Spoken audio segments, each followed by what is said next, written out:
In this video, we'll be discussing the top 10 statistical best decks in Marvel Snap, and this week we're doing something a little differently. What we're doing is we're organizing the decks strictly by win rate, with also some consideration to the play volume and the cube rate of the list as well.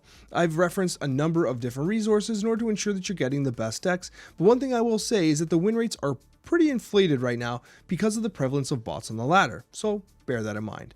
With that being said, let's get started. We're going to start with our first deck, which should be no surprise. It's the highest win rate of the meta at 67% is Doomwave Evolved. Now Doomwave, this has been a very consistent list. What's interesting about this list is that the current highest win rate version of it is cutting, would you believe it, Triple M is cut from this list.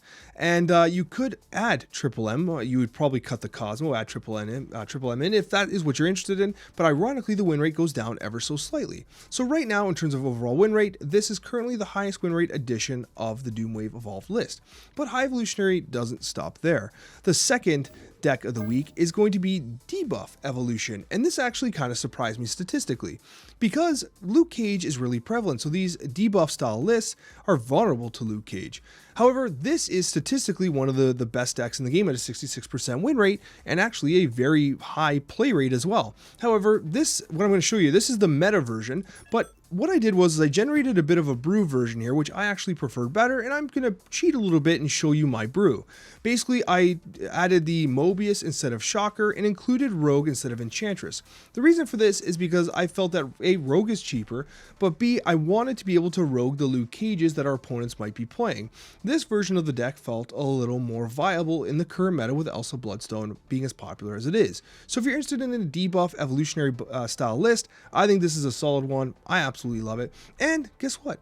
I'm going to be releasing a video about it this weekend. So let's continue moving on here. We got Bloody Smooth. Now, Bloody Smooth has been one of the absolute ringers of the meta so far with Elsa Bloodstone. There's been a variety of different experimentation with Elsa Bloodstone. And what's interesting is Bloody Smooth has basically won out from a win rate perspective. It's currently one of the absolute highest win rate versions of Elsa. And so it's funny how the meta changes so fast. I actually still really like the Thor and the Jane Foster based deck, but statistically it's fallen down in favor of Bloody Smooth. This deck just performs. The addition of Alioth can be somewhat trolly. I know that Alioth is a very controversial card, but there's no doubting that the card is incredibly impactful. So Bloody Smooth at 66% is definitely a deck to keep an eye on, especially when you consider the amount of value that can be generated with Kraven, Silk, Jeff, Nightcrawler, and then of course Elsa Bloodstone with Angela and Kitty Pryde. Like this whole deck, this whole list is just non-stop synergistic value, and that's why the deck performs as good as it does. Now, moving on to the next deck, before I say that, what I will say is, if you're not subscribed, a lot of people who watch the videos aren't subscribed, I kindly ask that you just consider it. Just because YouTube's weird, and it just improves the chances you see my videos in the future. But what I will say is that Kitty Shuri Buster still remains an absolutely top tier deck, and I was actually kind of concerned when Kitty Pryde got nerfed. I thought to myself, there's no way Kitty Pryde maintains its win rate, but it has. It's been very consistent. It fell off a little bit, and I wonder about the bot situation, if bots don't read into the Taskmaster play as much and rising this statistical deck, but there's no doubt it performs well, and it's performing really well right now. And as the meta shakes up and we start getting more into Conquest, I'm interested in seeing how well this one holds up compared to some of the Elsa Bloodstone lists, but right now, at a 65% win rate, statistically, it's one of the absolute best in the game. And what's ironic about this is we have certain patterns happen. We have High Evo 1 and 2, now we have Shuri and Sauron back to back. So Shuri is seeing some representation here, and this is the Shuri Sauron based list, and would you believe it?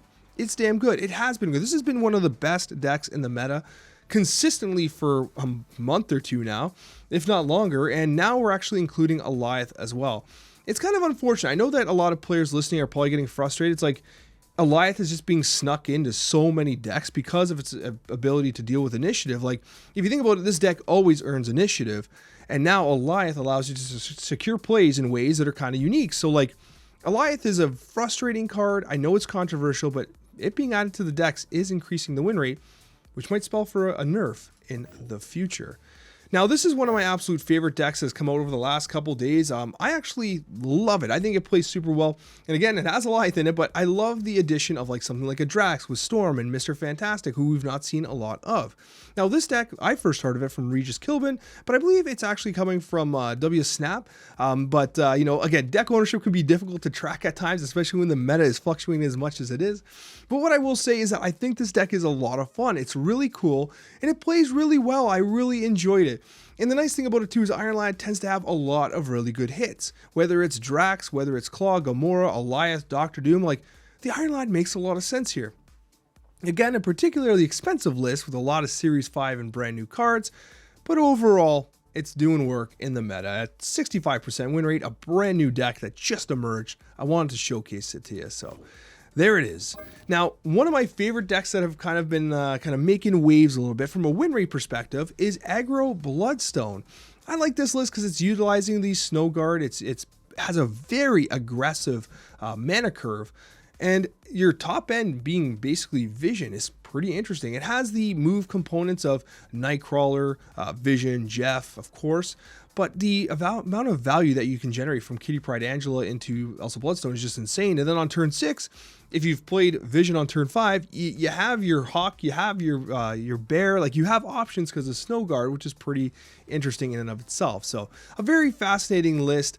In my experimentation, I was trying to sneak in like a blue Marvel in here to try to see if I can add additional value, start to get more to a flood list, but statistically, this is the one that I thought was really interesting, and it's winning games at a pretty high volume of games as well. Now, Iron Patriot comes as no surprise here. Iron Patriot continues to be a pretty strong choice in the meta. At 64% win rate, we're starting to drop off a little bit from the absolute top, but still, even with the Absorbing Man being nerfed, this still remains an absolutely solid list. I mean, the value generated from Brood, Absorbing Man, Silver Surfer, Patriot, it's just insane. And of course, would you believe it, Goliath is now making these lists as well. Forge is a key component to get as much value as you can from the Brood, and of course, Iron Lad is essential for hitting those Broods and Mr. Sinisters. Regardless, still a fantastic deck, despite the nerfs it's received over the last couple of weeks. Now, moving on, we go to Blood Bounce. Now, this was one of the initial most popular versions of Elsa Bloodstone when we first got our hands on Elsa, and it's continued and to be good and be refined, and we got a 64% win rate deck. Now, Bloody Smooth tends to outperform it, but the amount of volume and verticality that the Hitmonkey produces with Mysterio, Angela, Kitty Pryde, and etc. is remarkable. I've been really enjoying this deck. I think this is a really interesting deck, and naturally balanced with Iron Man. This is great. The one thing I will say though is that you know, it sometimes feels borderline unfair to play Bast into the 3 power Mysterios across the board into the Elsa Bloodstone. Your opponent just, it's so much power. It's so much power. So Blood Bounce, this is currently the highest iteration of it. Ironically, not running Beast. And I think that's because of the prevalence of Mobius and Mobius. So the highest version of Bounce, ironically, not running Beast.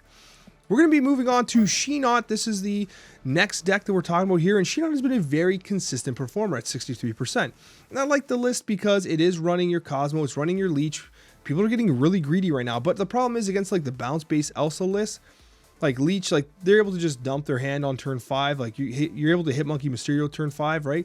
And if you're running like the Glenny Stone we've talked so much about this week, which ironically doesn't make this list. Glenny Stone has the you know, the 0 costs as well, and the Mjolnir, the Yellow Jackets, and the Wasps as well. So regardless, I do think that these are some of the absolute best decks that you can utilize in the meta. I hope you enjoyed this video and the statistical analysis to give you the best decks in the game currently in Marvel Snap. Thank you so much for watching. I appreciate your support, and we'll see you in that next Marvel Snap video.